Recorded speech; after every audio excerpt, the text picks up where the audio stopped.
पर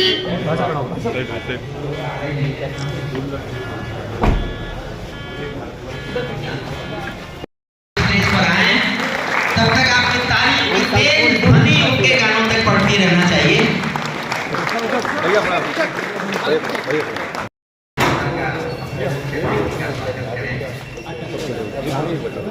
अभी कुछ बताओ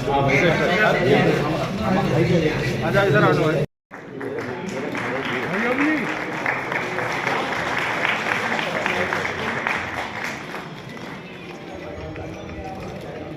हमारा पवार श्री अमित गुप्ता जी स्वागत कर रहे हैं।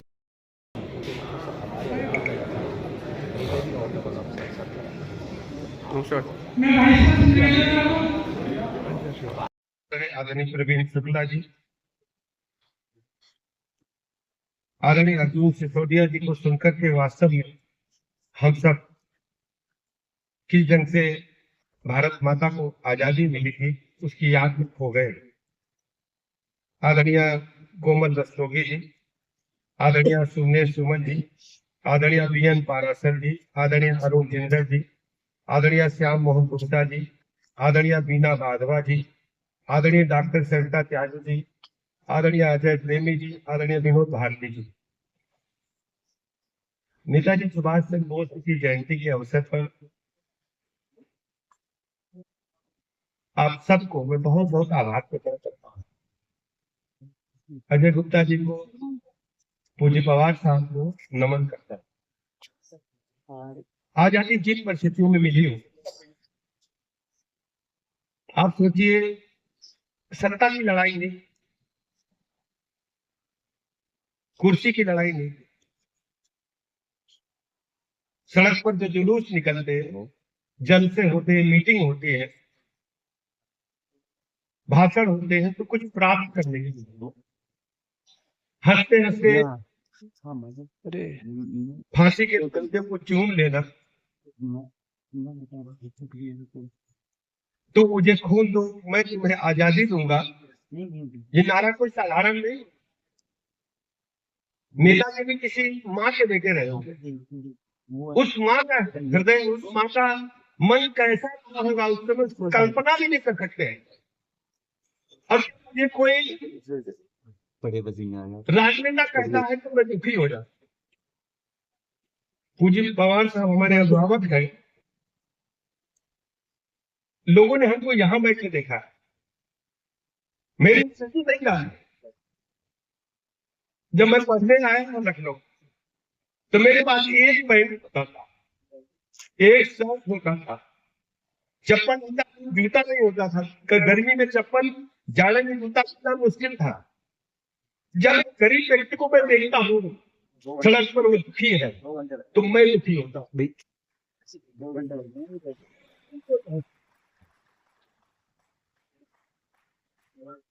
पवार को मैंने सुना तो मुझे लगा मेरी आवाज है, मेरे पिताजी नहीं है, मैंने अपना पिता माना।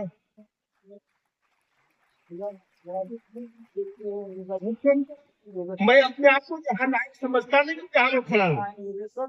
मैं टेक्नीशियन लायक नहीं अपने को समझता हूँ, उस गरीब आदमी को अपना घर समझता हूँ जिस मुसीबत से पढ़ के क्षेत्र में यहाँ तक आया। मैं मुझे आटा नहीं आता था, कभी रोटी आटा मारेंगे पहली बार तो कभी आटा ज्यादा होगा, कभी पानी ज्यादा होगा। कितना आटा एक था उस समय केरोसिन तेल का स्टोव होता था, तवा रखना भूल गई। लखनऊ आया तो सीधे उसी स्टोव पर रोटी पकाते थे, तो मैं सबको करीब पीड़ा इसमें इसका सम्मान करता हूँ। आप बड़े देखते हैं, पद आते जाते रहते हैं, लेकिन माँ भारती के तिरंगे को आपने दुनिया में पहुंचाया है, इसलिए मैं आपसे भारतवासी को आपसे सम्मान करना चाहिए। ये जो कवि हमारे बैठे हैं, कवि जब गाते हैं या कविता पढ़ते ताली क्यों बजते हैं? सुरक्षा लगता है कि मेरी मन की आवाज है। पत्थर पे ले जाइए तो पूरा हिमालय में पत्थर दिखाई देगा, सूखे पहाड़ देखना है तो आप दूसरे राज्यों में, उत्तर प्रदेश के मिर्जापुर में चले जाएंगे।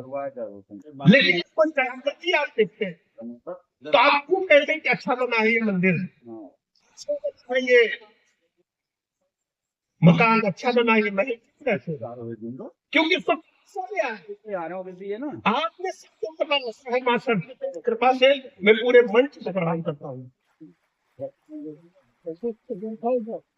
नेताजी सुभाष चंद्र बोस ने जो सोचा था हम उसे कब उतार पाएंगे। मैं आज कह सकता हूँ मुझे ऐसे नेता के साथ काम करने का अवसर ईश्वर ने दिया है जो देश के गरीबों की चिंता करते हैं। मैं नहीं कहना चाहता हूँ ऐसे साथ मुझे काम करने का अवसर मिला है जो 30 बरस को बिरयानी नहीं खिलाते हैं, का अवसर मिला है जब होता है तो होगी है, स्ट्राइक होगी।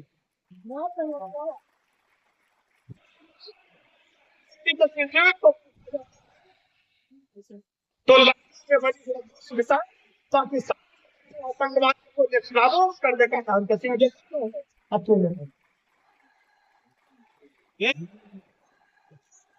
यादव कह रहे हैं, देखिए समाजवादी पार्टी के पास राजनीति के सिवाय तुष्टीकरण के सिवाय कोई लाइन नहीं है। प्रदेश की जनता की खुशहाली है, प्रदेश की जनता जीवन स्तर को कैसे ऊपर उठाया जाए इसके बारे में उनका कोई चिंतन नहीं है। जबकि भारतीय जनता पार्टी माननीय मोदी जी के नेतृत्व में जन जन का भरोसा जीत चुकी है। आज प्रदेश का लाइन ऑर्डर नंबर 1 पर है और अखिलेश यादव जी समाजवादी तुष्टीकरण की पॉलिटिक्स कर रहे हैं, जाति धर्म के नाम पर वोट मांग रहे हैं। अगर वो जाति धर्म का नाम लेना छोड़ दें तो ये मान के चलिए कि उनको हानि जिताना भी मुश्किल है। ये एक इंजीनियर की SIT गठित कर दिया, क्या कहेंगे? उसमें SIT गठित है और रिपोर्ट आने के बाद कड़ी कार्रवाई होगी, कोई बचेगा नहीं। बाटी चोखा नहीं खाना चाहिए।